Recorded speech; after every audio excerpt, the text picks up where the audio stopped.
విశాఖపట్నం తీరంలో భారత నావికాదళం నిర్వహించిన అంతర్జాతీయ ఫ్లీట్ రివ్యూ కార్యక్రమం ఘనంగా జరుగుతోంది. ఈ సందర్భంగా రాష్ట్రపతి ద్రౌపది ముర్ము పాల్గొన్నారు. ఆమె భారత సాయుధ దళాల సుప్రీం కమాండర్గా ఈ యుద్ధ నౌకల సమీక్షను నిర్వహించారు.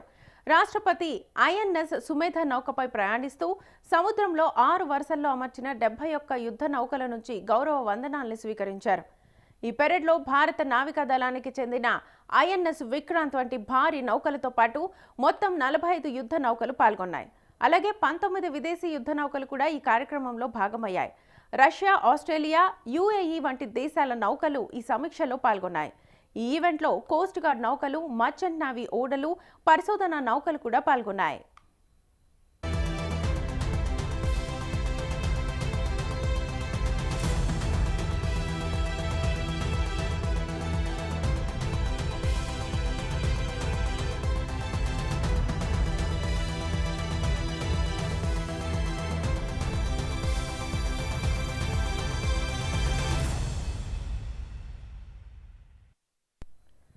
ఈ కార్యక్రమంలో ఆంధ్రప్రదేశ్ గవర్నర్ అబ్దుల్ నజీర్, ముఖ్యమంత్రి చంద్రబాబు నాయుడు కూడా పాల్గొని ఘనంగా స్వాగతం పలికారు. విశాఖపట్నం తీరం ఈసారి ప్రపంచవ్యాప్తంగా గుర్తింపు పొందింది. ఈ ఫ్లీట్ రివ్యూ భారతదేశ మహాసముద్ర విజన్ను ప్రతిబింబిస్తుంది.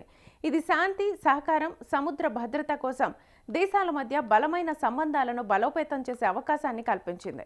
ఈ కార్యక్రమం భారత నావికాదళం ఆధునిక సామర్థ్యాలను, సాంకేతిక పరిజ్ఞానాన్ని ప్రదర్శించడంతో పాటు వివిధ దేశాల నావికా దళాల మధ్య స్నేహాన్ని పెంచింది.